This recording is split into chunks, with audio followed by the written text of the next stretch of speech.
TV. Alexander. Kabanata 781 Pag-aalis.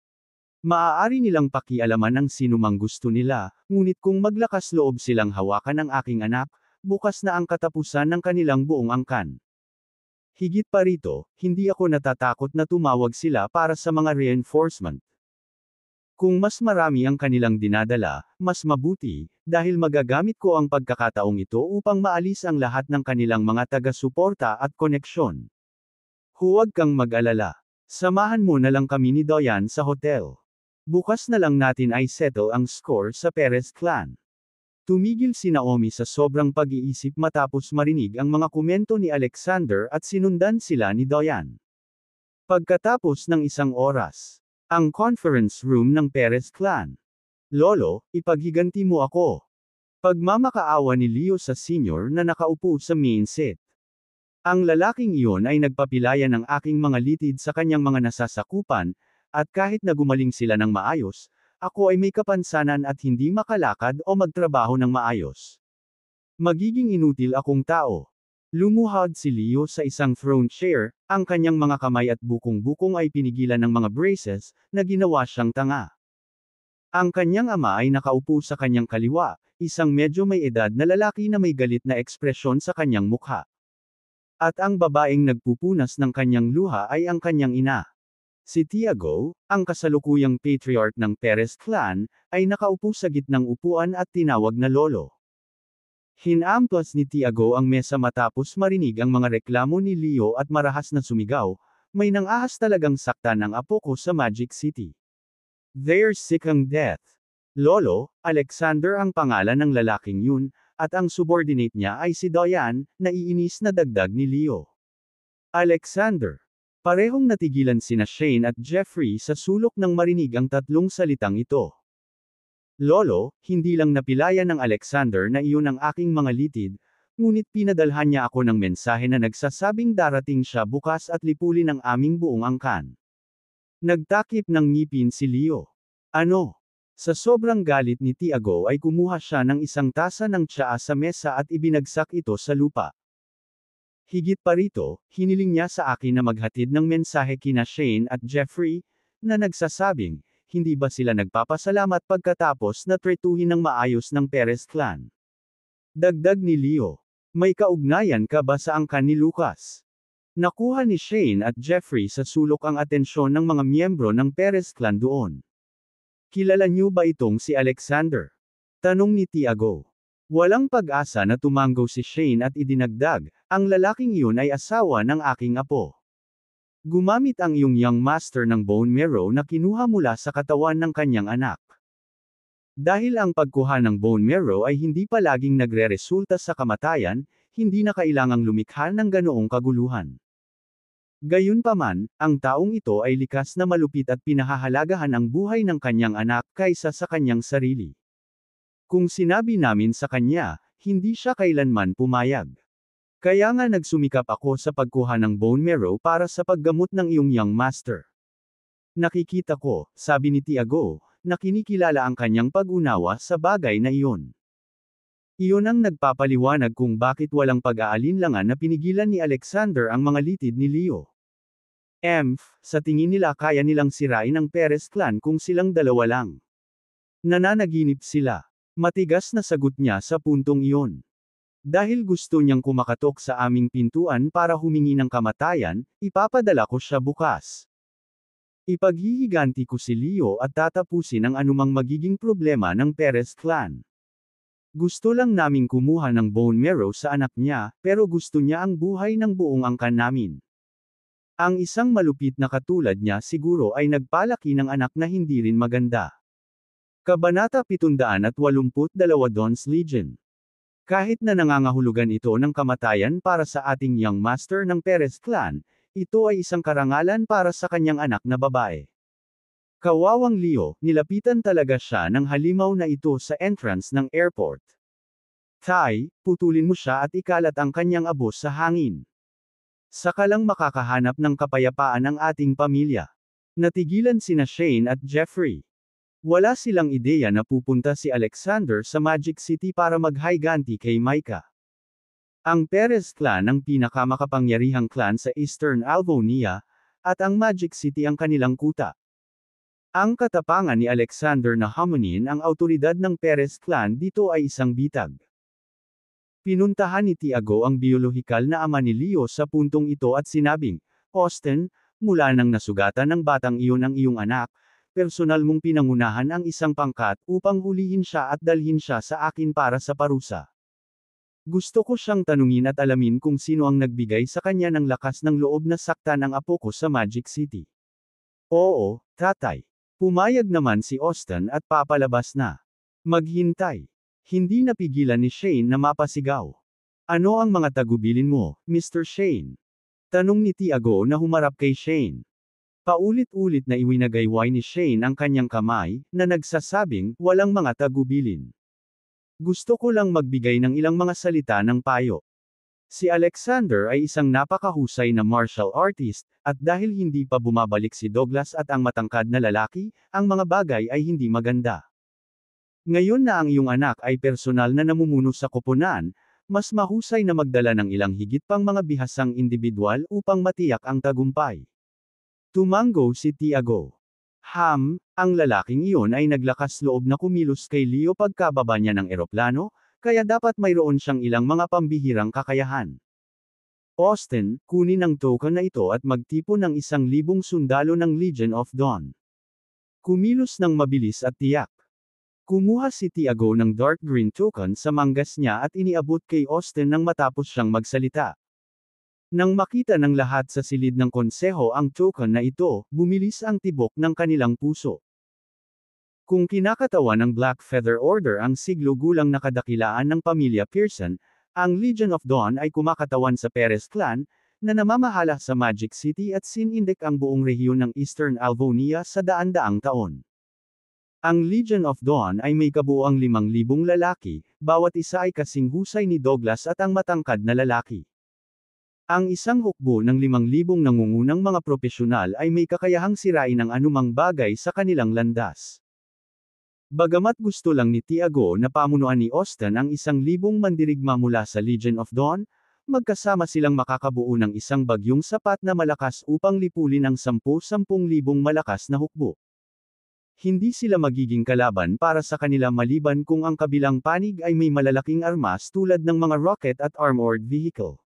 Salamat sa iyong pabor, Ama. Natuwa naman si Austin at tumayo para magpasalamat sa lahat. Inagaw niya ang token ng walang pag-aalinlangan at pumunta sa lugar ng Legion of Dawn. Nay, itulak mo ako doon. Gusto kong makita ng sarili ko ang pagkatalo ni Alexander. Sinabi ito ni Leo Perez na may dismayadong ekspresyon sa mukha. Ang babae, nakakaiyak pa lang, ay agad na nagpatawag ng 2 katulong at tinulungan si Leo Perez sa isang wheelchair. Nagtungo ang mag-ina sa pintuan ng mansyon, naghihintay. Austin upang tapusin ang pagtitipon ng Legion bago umalis ng sama-sama. Napangiti si Shane habang papasok sa silid ng konseho. Napahamak si Alexander hanggat nananatiling aktibo ang Legion of Dawn. Una siyang nag-alala na hindi niya magagawang manatiling nakatago sa Perez clan at maiwasang bumalik sa Scanvia City. Wala siyang ideya na maglalakas loob si Alexander na ituloy sila sa Magic City. At pagkababa niya ng eroplano, napilayan niya ang mga kamay at paa ng young master ng Perez clan. Kamatayan lang ang hinahanap nito. Ngunit ito mismo ang nais niya. Ligtas na sila ni Jeffrey ngayong patay na si Alexander. Panahon na ngayon para sa pamilya Lucas na umangat sa bagong taas. Tuwang-tuwa si Shane, kahit na iniisip lang iyon. Kabanata 783 ang mabangis na hayop ng baha. Sa Sildavia, sa loob ng isang high-end na restaurant, naghahaponan si Alexander kasama sina Diane at Naomi sa tabi ng bintana. Isang medyo pamilyar na boses ng babae ang maririnig sa puntong ito. Naomi, bakit kakain pa kayo ng lalaking to? Malapit na siyang mapahamak, kaya layuan mo siya kung hindi ay magdusa ka rin. Napalingon si Naomi sa direksyon ng boses. Napansin niya si Martha at ang isa pang lalaking kaedad niya na papalapit na may ngiti sa labi. Mabilis na nagdilim ang mukha ni Naomi, at nagbuntong hininga, Martha, hindi mo alam ang buong kwento, kaya huwag kang magsalita ng kalokohan dito. Hindi naman sinasadya ni Alexander na i-provoke ang Perez clan, pero may ginawa sa kanya ang Perez clan. Si Alexander ay palaging tao sa kanyang salita, at naniniwala ako na kaya niyang sirain ang Perez clan. Natigilan si Martha matapos marinig ang mga sinabi ni Naomi. Nagyayabang si Alexander, at naniwala si Naomi sa kanya. Silang dalawa lang, na walang aktwal na talento, sa paniniwalang kaya nilang ibagsak ang isang pamilyang umiral ng daan-daang taon. Anong kalokohan? Akala ko mabait kang tao, kaya hindi ko napigil ang magsalita pa. Kung ayaw mong makinig, sinasayang mo ang aking mabuting hangarin. Nagdilim din ang ekspresyon ni Martha. Anong klaseng pag-iral ang Perez clan? Kung i-provoke mo sila, may pakialam ba kung sino ang tama o mali? Ang Perez clan ay parang Diyos, lalo na sa Sildavia. Kahit sila ay mali, walang lugar na makipagtalo sa kanila. Tungkol sa sinasabi mo na talagang naniniwala kang kayang sirain ni Alexander ang Perez clan.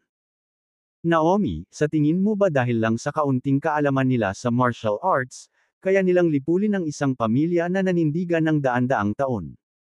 Panunuya ni Martha. Alam mo ba kung ano ang ibig sabihin ng daan-daang taon?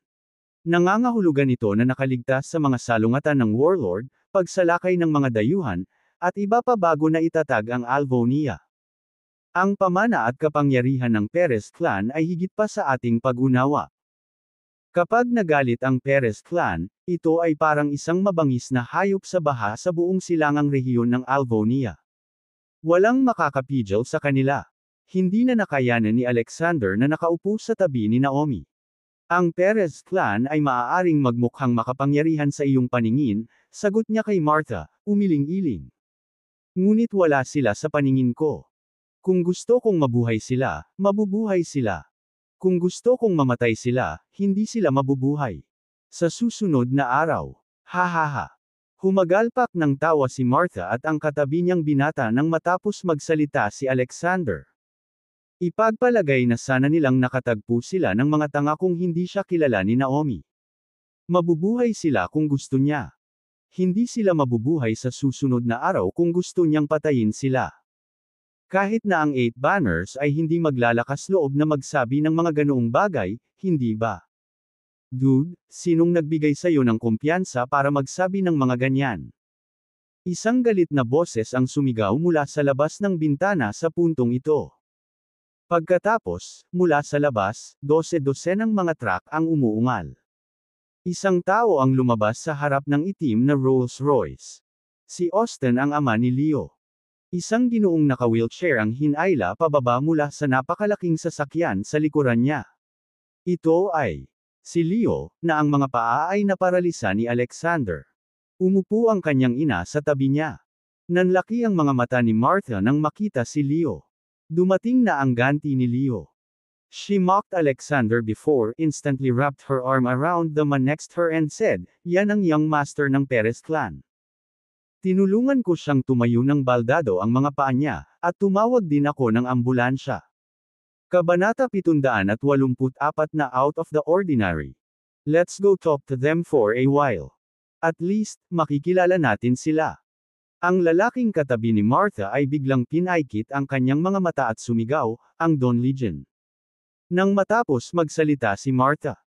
Sinundan ni Martha ang kanyang mga mata at nakita ang libu-libong lalaki na nakasuot ng itim na training suit na lumalabas sa 12-dosenang sasakyan. Lahat ay nakasuot ng itim na headband na may matangkad na araw sa gitna. Ang bawat individual ay nagliliwanag ng marangal at kahangahangang aura. Ito ay ang tanyag na Don Legion. Ang Don Legion. Nagtatakang tanong ni Martha. Sa kabila ng kakilakilabot na presensya ng libu-libong tropang ito, hindi pa niya narinig ang tungkol sa Don Legion. Wala siyang ideya na ang Don Legion ang nagtutulak sa likod ng presensya ng Perez clan sa rehiyon ng Eastern Alvonia sa loob ng daan-daang taon.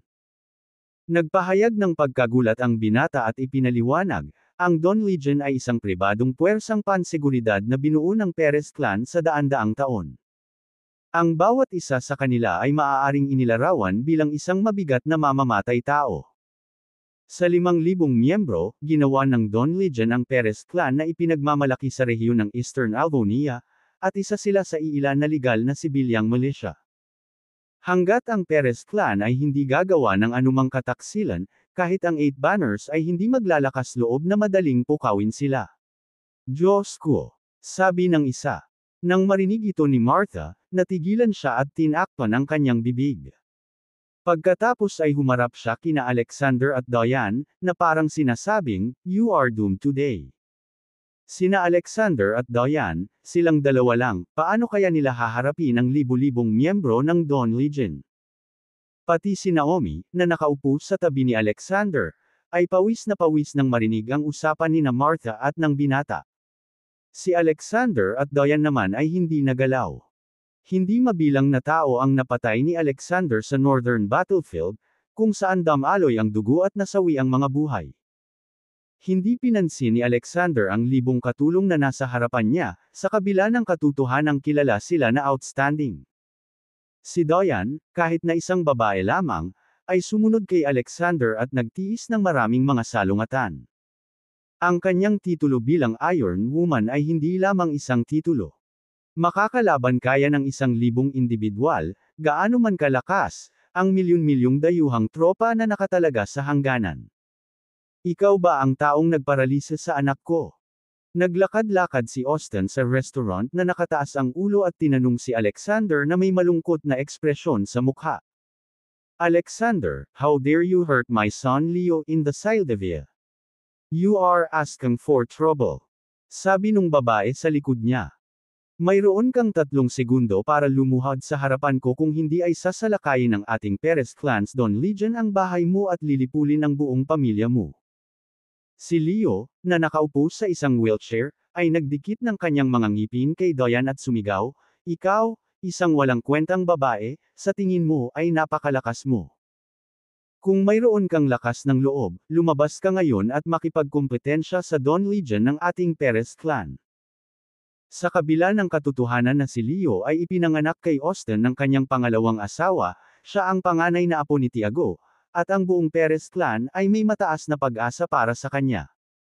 Bilang magiging tagapagmana ng Perez clan sa Sildavia, hindi lamang niya tinamasa ang walang katapusang kaluwalhatian at kapalaran, ngunit walang nang ahas na magsalita ng kahit ano laban sa kanya, kahit papatagilid ang paglalakad niya. Dahil sa pagkakapilayan ni na Alexander at Diane, naging baldado na siya. Upang masiyahan ang kanyang galit, kailangan niyang personal na patayin sina Alexander at Diane. Nang makita ang senaryo sa harap nila, lahat sila Martha at ang lalaking kasama niya ay tumingin kay Alexander na parang nanunood ng isang napakagandang palabas. Kabanata 784 na Out of the Ordinary. Let's go talk to them for a while. At least, makikilala natin sila. Ang lalaking katabi ni Martha ay biglang pinaikit ang kanyang mga mata at sumigaw, "Ang Dawn Legion." Nang matapos magsalita si Martha, sinundan ni Martha ang kanyang mga mata at nakita ang libu-libong lalaki na nakasuot ng itim na training suit na lumalabas sa 12-dosenang sasakyan. Lahat ay nakasuot ng itim na headband na may matangkad na araw sa gitna. Ang bawat individual ay nagliliwanag ng marangal at kahangahangang aura. Ito ay ang tanyag na Dawn Legion. Ang Dawn Legion. Nagtatakang tanong ni Martha.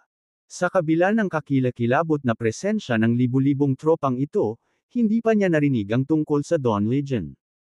Wala siyang ideya na ang Dawn Legion ang nagtutulak sa likod ng presensya ng Perez clan sa rehiyon ng Eastern Albonia sa loob ng daan-daang taon. Nagpahayag ng pagkagulat ang binata at ipinaliwanag, ang Dawn Legion ay isang pribadong puwersang panseguridad na binuo ng Perez clan sa daan-daang taon. Ang bawat isa sa kanila ay maaaring inilarawan bilang isang mabigat na mamamatay tao.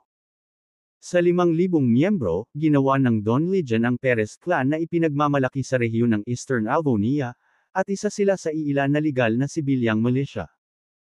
Hanggat ang Perez clan ay hindi gagawa ng anumang kataksilan, kahit ang 8 banners ay hindi maglalakas loob na madaling pukawin sila. Diyos ko, sabi ng isa. Nang marinig ito ni Martha, natigilan siya at tinakpan ang kanyang bibig. Pagkatapos ay humarap siya kina Alexander at Diane, na parang sinasabing, "You are doomed today." Sina Alexander at Diane, silang dalawa lang, paano kaya nila haharapin ang libu-libong miyembro ng Dawn Legion? Pati si Naomi, na nakaupo sa tabi ni Alexander, ay pawis na pawis nang marinig ang usapan ni Martha at ng binata. Si Alexander at Diane naman ay hindi nagalaw. Hindi mabilang na tao ang napatay ni Alexander sa Northern Battlefield, kung saan damaloy ang dugo at nasawi ang mga buhay.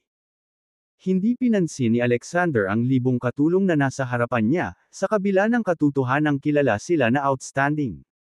Si Diane, kahit na isang babae lamang, ay sumunod kay Alexander at nagtiis ng maraming mga salungatan. Ang kanyang titulo bilang Iron Woman ay hindi lamang isang titulo. Makakalaban kaya ng 1,000 individual, gaano man kalakas, ang milyon-milyong dayuhang tropa na nakatalaga sa hangganan. Ikaw ba ang taong nagparalisa sa anak ko? Naglakad-lakad si Austin sa restaurant na nakataas ang ulo at tinanong si Alexander na may malungkot na ekspresyon sa mukha. Alexander, how dare you hurt my son Leo in the Sildavia? You are asking for trouble. Sabi nung babae sa likod niya. Mayroon kang 3 segundo para lumuhad sa harapan ko kung hindi ay sasalakayin ng ating Perez Clans Dawn Legion ang bahay mo at lilipulin ang buong pamilya mo. Si Leo, na nakaupo sa isang wheelchair, ay nagdikit ng kanyang mga ngipin kay Diane at sumigaw, "Ikaw, isang walang kwentang babae, sa tingin mo ay napakalakas mo. Kung mayroon kang lakas ng loob, lumabas ka ngayon at makipagkompetensya sa Dawn Legion ng ating Perez Clan." Sa kabila ng katotohanan na si Leo ay ipinanganak kay Austin ng kanyang pangalawang asawa, siya ang panganay na apo ni Tiago, at ang buong Perez Clan ay may mataas na pag-asa para sa kanya. Bilang magiging tagapagmana ng Perez Clan sa Sildavia, hindi lamang niya tinamasa ang walang katapusang kaluwalhatian at kapalaran, ngunit walang nang-ahas na magsalita ng kahit ano laban sa kanya, kahit papatagilid ang paglalakad niya. Dahil sa pagkakapilayan ni Alexander at Diane, naging baldado na siya. Upang masiyahan ang kanyang galit, kailangan niyang personal na patayin sina Alexander at Diane. Nang makita ang senaryo sa harap nila, lahat sila Martha at ang lalaking kasama niya ay tumingin kay Alexander na parang nanunood ng isang napakagandang palabas. Kabanata 785 Going Mad. Alexander kept her cool and continued, "Ngayon, I just want to have a good meal with my best friend and catch up.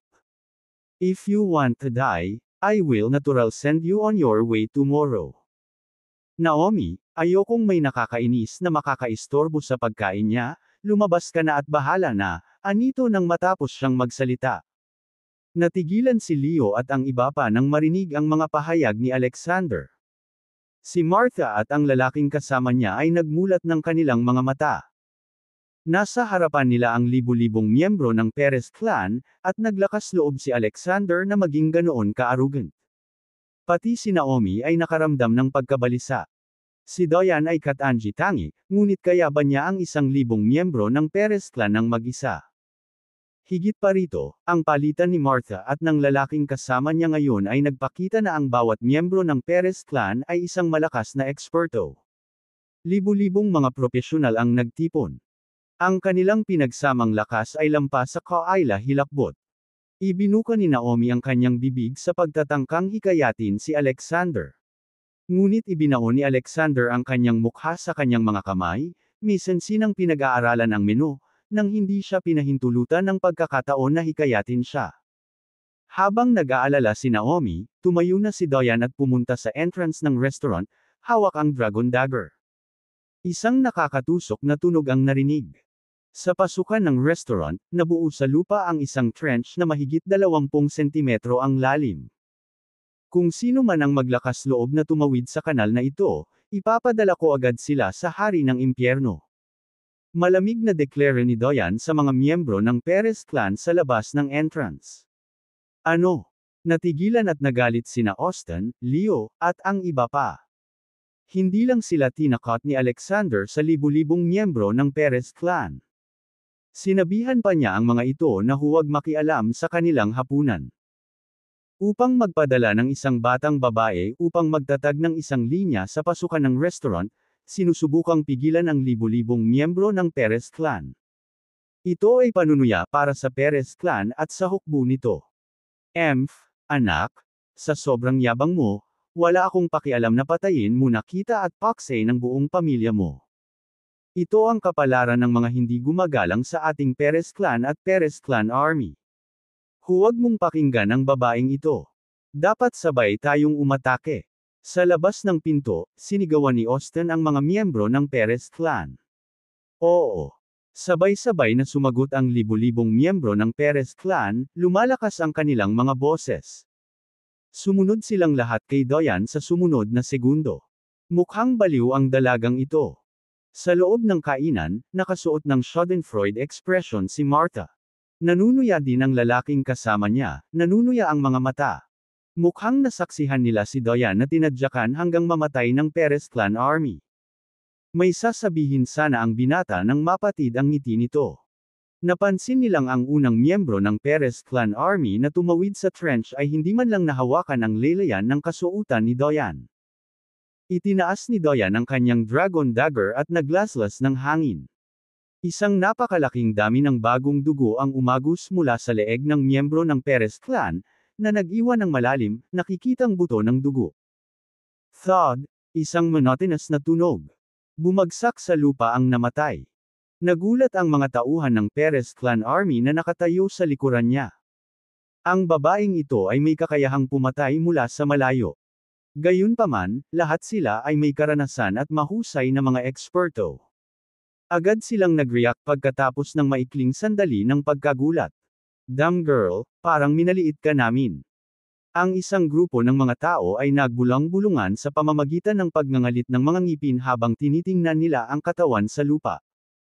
Ang dalawang tao sa unahan ay sumugod na palabas na may higit na pagpatay na layunin. Ang bawat isa ay nakakuha ng dalawang machete sa kanilang mga kamay sa isang iglap, at mabilis silang naghiwa patungo sa mahahalagang lugar ni Doyan. Kabanata 786 na napakaraming layunin ng pagpatay sa. Ang walang ekspresyon na mukha ni Doyan ay nabasag sa isang manipis at malamig na ngiti. Nawala siya sa isang kisap mata. Dalawang ambon ng dugo ang pagkatapos ay sumabog. Nang kumalat ang ambon ng dugo, naging maliwanag ang lahat, at tanging ang dalawang miyembro ng Perez clan ang nakitang patay sa lupa. Ito. Nagpalitan ng tingin ang mga natitirang miyembro ng Perez clan. Masyadong makapangyarihan ang babaeng ito. Napatay niya ang tatlo nilang kasama sa ilang hampas lang ng palad niya. Kapansin-pansin na ang tatlong ito ay kabilang sa mga pinakamahusay, nag-charge sa harap. Anong tinatitigan nyo?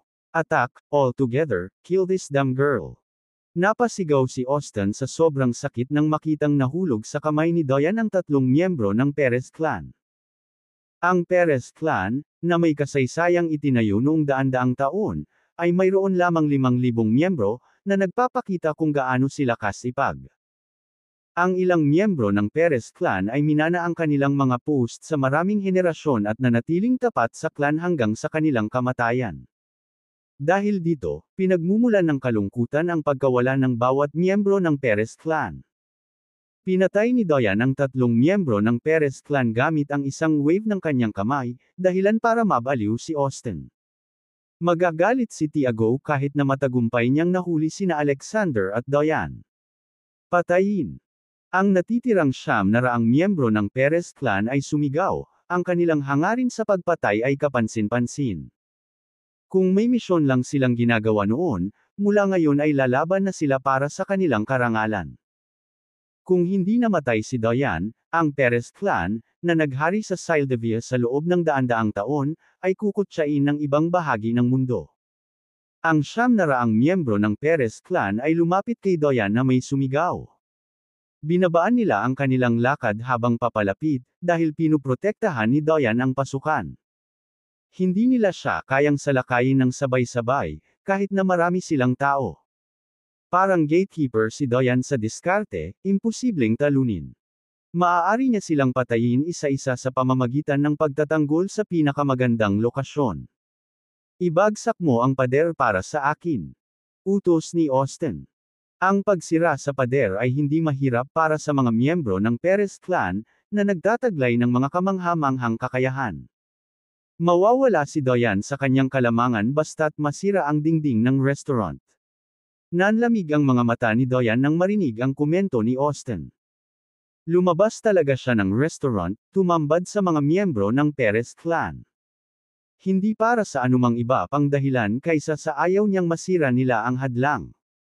Dahil ang pagsira sa pader ay makakasagabal sa hapunan ng kanyang General Dragon King. Natigilan ang mga miyembro ng Perez clan nang makita nilang kusang loob na inilantad ni Doyan ang kanyang sarili.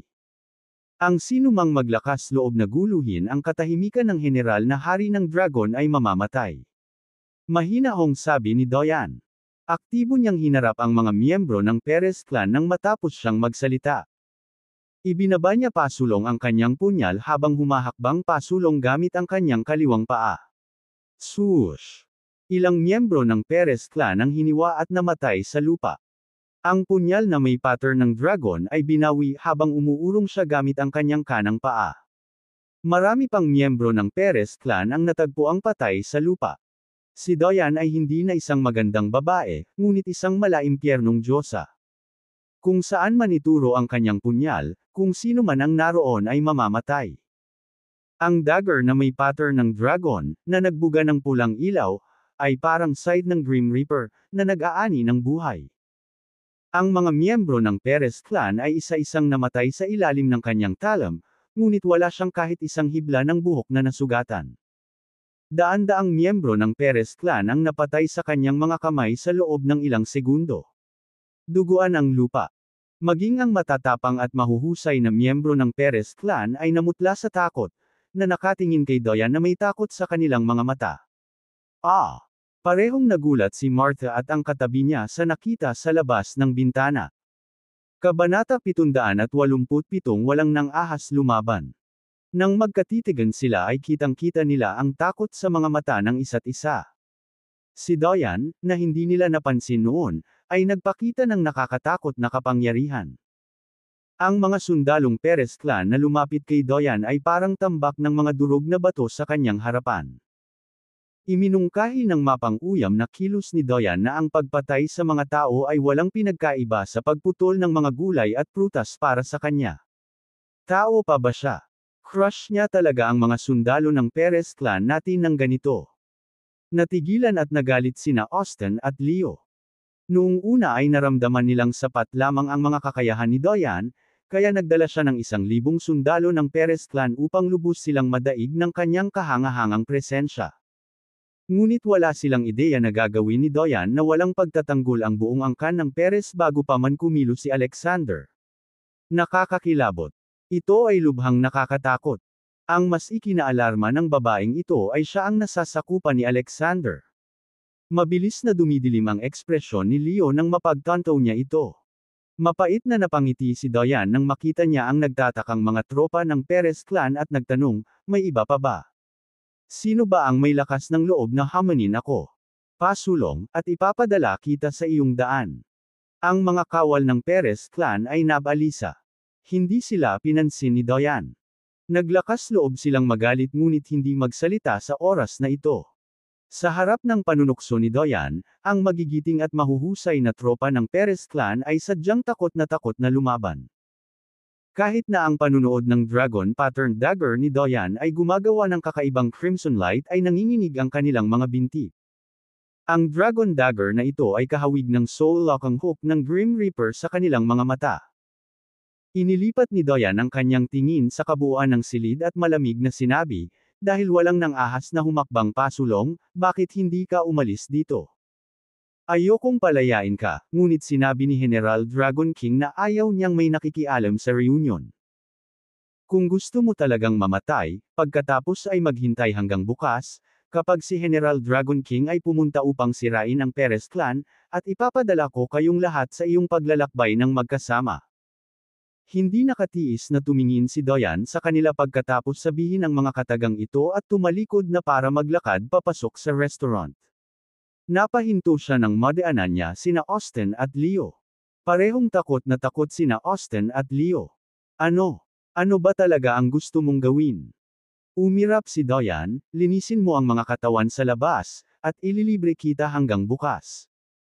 Ayokong may hamarang sa pasukan sa restaurant ng General Dragon King. Oo. Oo. Automatic na sagot ni Austin.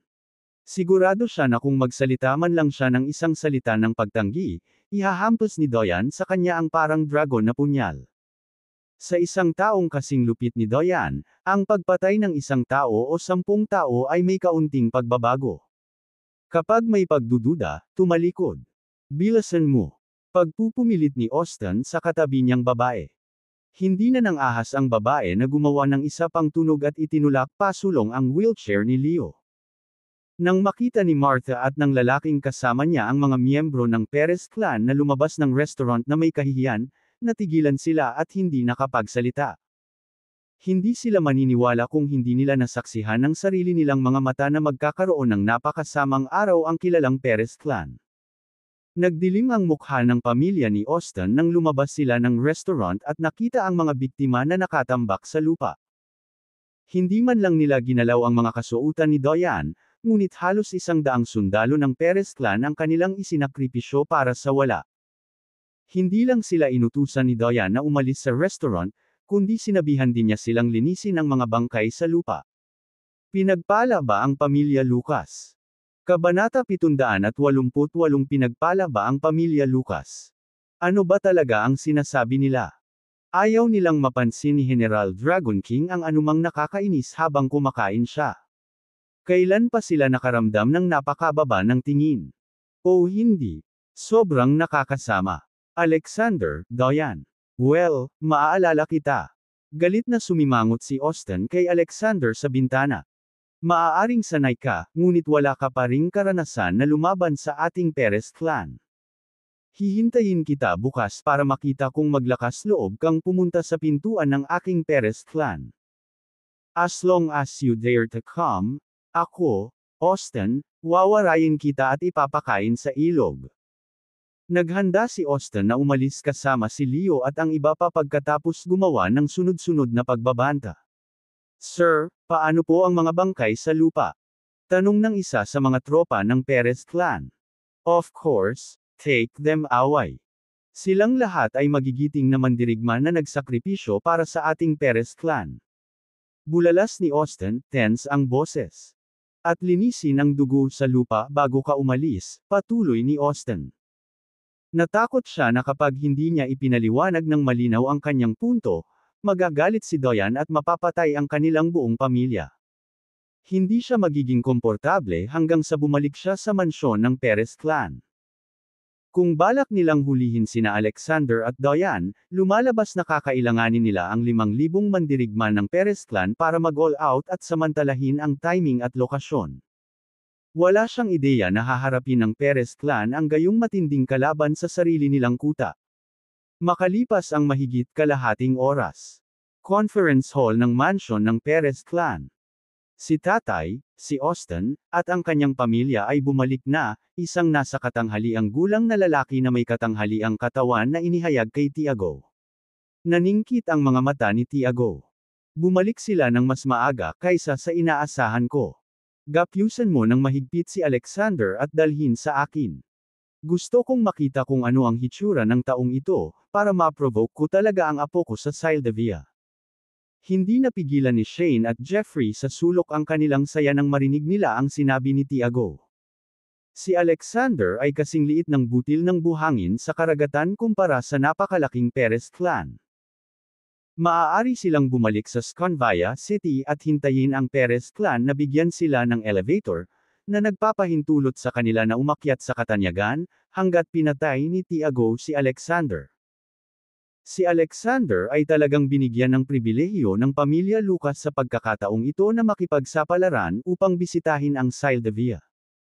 Kung wala ito, tuluyang papatayin ni Alexander ang mag-ama gamit ang kanyang kakayahan. Pinatay pa ni Alexander si Caspian, ang young master ng pamilya Pearson. Ito ay kasing simple ng pagtaas ng isang daliri upang patayin ang mag-ama. Kahit na may proteksyon ang Perez clan, hindi nagawang ipagtanggol ng pamilya Lucas ang sarili. Hindi sila makatulog hanggang sa mamatay si Alexander. Gayunpaman, huminga ng malalim ang gwapong lalaki at umiling nang marinig ang sinabi ni Tiago. Hindi kayang talunin ni Tatay, Austin, at ng iba pa ang lalaking iyon. Sa halip, higit sa 100 sundalo mula sa Perez clan na kanilang dinala ang napatay. Ano? Maging si Tiago, na nakakita at nakagawa ng marami, ay nagulat at lumukso. Natahimik ang buong conference hall. Sa sobrang takot ng lahat ay hindi na sila naglakas loob na huminga. Ang mga puso ni Shane at Jeffrey ay naghahabulan. Hindi nila akalain na kahit ang mga tauhan ng Perez clan ay hindi kayang pangasiwaan si Alexander. Anong uri ng kamangha-manghang background ang mayroon si Alexander? Anong sinabi mo? Mataimtim na tanong ni Tiago. Hindi niya akalain na sa pamamagitan lamang nina Alexander at Diane, makakapatay sila ng mahigit 100 sundalo ng Perez clan. Binigyan niya si Austin ng utos na mag-recruit ng 1,000 lalaki para lang umangat ang moral ni Austin at mapasaya si Leo. Hindi niya akalain na ang 1,000 tropa ng Perez clan ay hindi makakaharap sa 2 tao lamang. Nasaan ang impluwensya ng mga sundalo ng Perez clan? Saan napunta ang kaluwalhatian ng Perez clan? Kabanata 789 hindi narinig. Napuno ng galit ang puso ni Tiago sa puntong ito. Patawagin mo agad si Austin at ipaliwanag mo sa akin ang sitwasyon. Kung nag-utos siya ng hindi tama, siya ay parurusahan ayon sa mga patakaran ng pamilya. Mahigit sa 100 Don Army ang nasalanta. Pumasok si Austin at ang kanyang pamilya makalipas ang ilang minuto. Ang babaeng gamulong sa wheelchair ni Leo ay hindi na nagpakita ng isang napakahusay na presensya. Hindi pa siya tuluyang nakaka-recover sa pagkabigla ni Diane. Austin, ano nga ba ang nangyari? Mahigit 100 miyembro ng Don Army ang namatay. Kailangan mong magpaliwanag. Ang Don Army ay mayroon lamang 5,000 tao sa kabuuan. Bawat isa sa kanila ay isang dalubhasang dalubhasa. Hiniling ko lamang sa iyo na hulihin ang 2 tao, ngunit nagawa mong gawing gulo ang mga bagay-bagay, sanggal ni Tiago kay Austin. Pinahiya mo ang Don Army, at higit pa rito, ang karangalan ng ating Perez clan. Nang makita ni Austin ang galit ni Tiago, namutla ang kanyang mukha, at tumanggaw siya ng mahinhin, Tay, hindi ko inaasahan na ganoon kalakas ang nasasakupan ni Alexander, isang babae. Ano? Pinatay ng subordinate ni Alexander ang mahigit 100 miyembro ng Don Army, at siya ay isang babae. Biglang nagbago ang ekspresyon ni Tiago. Tumanggaw si Austin, nagngangalit ang mga ngipin. Yes, Dad. Mukhang si Diane ang babaeng iyon. Tumayo siya sa pasukan ng dining hall, hawak ang isang itim na dragon dagger, at sa isang casual na pag-swipe sa hangin, nilalaslas niya ang lalamunan ng ilang miyembro ng ating Don Army. At kahit ang ating Don Army ay hindi siya mahawakan. Mamaya, nagkusa siyang lumapit, winiwagayway ang punyal sa kanyang kamay at pinatay ang 12-dosenang tao, na para bang pumasok siya sa isang kaharian kung saan walang makakapigil sa kanya, na iniiwan ang mga ilog ng dugo saan man siya pumunta. Napatay niya ang mahigit 100 tao bago huminto, ngunit ang dating walang talo na Don Army ay nawalan na ng moral, at walang nang ahas na sumulong. Hay naku! Natigilan ang lahat sa silid ng konseho matapos marinig ang salaysay ni Austin. Mas naunawaan nila ang kahalagahan ng Don Army sa Perez clan kaysa sa iba. Isang babae ang aktwal na pumatay ng higit sa 100 Don Army na lalaki ng madali, na iniwan ang natitirang mga sundalo na masyadong natakot na lumapit sa kanya. Buhay pa ba siya? Ito ay ganap na walang uliran. Maging si Tiago na marami ng pinagdaanan ay hindi rin maiwasang mataranta. Sa pagkakataong ito, lumilitaw na ang Perez clan ay tunay na nagdulot ng isang mapanganib na kalaban. Sa pag-iisip sa mga linyang ito, biglang itinaas ni Austin ang kanyang ulo at sumigaw ng malakas, Tay, gusto kong pakilusan ang buong Don Army. Sa tingin ko hindi kakayanin ng 5,000 miyembro ng Don Army sina Alexander at Diane. Sa ganitong paraan, inaasahan ni Austin na ipaghiganti ang kanyang anak at tabyusan ang kanyang sarili. Lolo, tama ang tatay ko. Ang tanging paraan pasulong ay pakilusan ang buong Don Army para pabagsakin sina Alexander at Diane. Sabi ni Leo, nakaupo sa wheelchair. Nang makaharap si Austin at ang galit na pag-iisip ng kanyang anak ay agad na kumalma si Tiago. Hindi niya maisip kung gaano nakakatakot si Alexander sa isang subordinate lang. Dati niyang minamaliit si Alexander, at ang pagkamatay ng halos 100 tropa ng Dawn Army ay sapat na para magising siya. Sumandal si Tiago sa kanyang throne chair pagkatapos ng ilang saglit na katahimikan at sinabing, ang usapin ng pagpapabagsak kay Alexander ay dapat pag-isipang mabuti. Kabanata 700 ang pinakamahalagang pagtitiwala ng angkan ng Perez. At hindi ba nagbanta lang ang lalaking iyon na sirain ang Perez clan natin bukas? Kung gayon, hintayin natin siya sa bahay. At kung sumiklab ang digmaan, maaari nating samantalahin ang oras at lokasyon. Bigla niyang nalipat ang atensyon sa medyo may edad na lalaki na tumaba habang nagsasalita. Austin, ipadala kaagad ang recall signal sa Perez clan at lahat ng mga Perez clan na nasa labas ay magmadaling bumalik sa mansyon magdamag. Lalo na ang panganay. Ang iba ay maaaring bumalik o hindi, ngunit siya ay dapat. Palaging medyo kinakabahan si Tiago. Ang pagtawag sa kanyang panganay na anak ay makapagbibigay sa kanya ng kaunting ginhawa. Bumalik na rin ba si Kuya? Nagulat ang lahat ng miyembro ng Perez clan doon. Tay, hindi po ba masyadong malayo ito? Tay, hindi ba gobernador ng lalawigan ng Dracovia ang panganay na kapatid, at ang biglaang pag-alala sa kanya ay makakakuha ng labis na pansin, hindi ba? Hindi na napigilan ni Austin na magsalita. Si Giovanni Perez, ang panganay na anak ng Perez clan, ang pangunahing commander sa Dracovia province. Ang kakayahan ng Perez clan na tumayo sa Eastern Alvonia region ay dahil hindi lamang sa 5,000 malakas na Perez Dawn Army, kundi pati na rin sa gobernador na ito. Ang gobernador na ito ay may pananagutan sa kakayahan ng Perez clan na panatilihin ang 5,000 bantay ng pamilya. Ang gobernador ang pinagkakatiwalaang mapagkukunan ng impormasyon ng Perez clan. Ano sa tingin mo ang alam mo? Tawagan mo agad siya at sabihing bumalik ka na. Sabi ni Tiago sabay tingin kay Austin. Hindi lang siya. Hayaan siyang mag-imbita ng ilang kasamahan na may katulad na ranggo mula sa Eastern Alvonia region sa aming mansyon ng Perez clan. In addition, use all of the Perez clan's connections, whether in the white or black market. As long as we can invite the big shots, call them all. Ako, Tiago, ay walang alinlangan na magpapasalamat pagkatapos bukas. Nang marinig ng mga miyembro ng Perez clan na naruroon ang mga pahayag ni Tiago, lahat sila ay nagpalagay ng defensive posture. Natanggap ni na Austin at Ryder ang utos at mabilis na nagtungo upang isagawa ito. Ang pagkabalisa ni Tiago ay lubos na naibsan matapos gumawa ng gayong mga plano. Hindi niya akalain na si Alexander ay maglalakas loob na hawakan ang Perez clan sa kumpanya ng malalaking pangalan mula sa puti at itim na merkado. Maging ang malakas na 8 banners ay mag-iisip ng 2 beses tungkol sa pakikialam sa Perez clan na may ganitong kakilakilabot na koponan. Pare, kung gusto mo akong awayin, masyado ka pang bata. Ngumisi si Tiago. Ang mga mata ni Leo ay kumikinang sa isang dampi ng pagpatay na layunin sa wheelchair. Si Alexander, ang taong nagpagalit sa kanyang lolo, ay matagal nang namatay. Clown ka lang sa harap ng Perez clan natin, kahit gaano ka ka-Jose.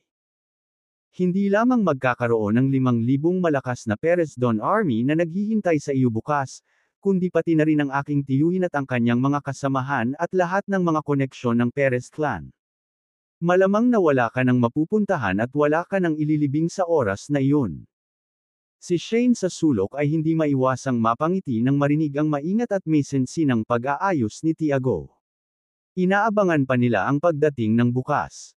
Wala nang individual na pinangalanang Alexander sa mundo pagkatapos ng bukas.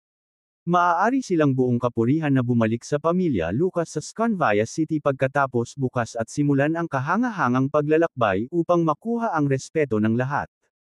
Sa ngayon, katatapos lang ng hapunan nina Alexander, Naomi, at Diane at naghahanda na para umalis. Sa puntong ito, si Martha, na kumakain sa malapit, ay sumirit, Alexander, wala ka talagang balak na pumunta sa Perez clan bukas, di ba? Ang iyong mga nasasakupan ay pumatay sa mahigit 100 miyembro ng Perez Dawn Army. Ang Perez clan ay dapat na galit na galit. Ipinapayo ko sa iyo na huwag aktibong maghanap ng kamatayan sa pamamagitan ng paglapit sa kanilang pintuan.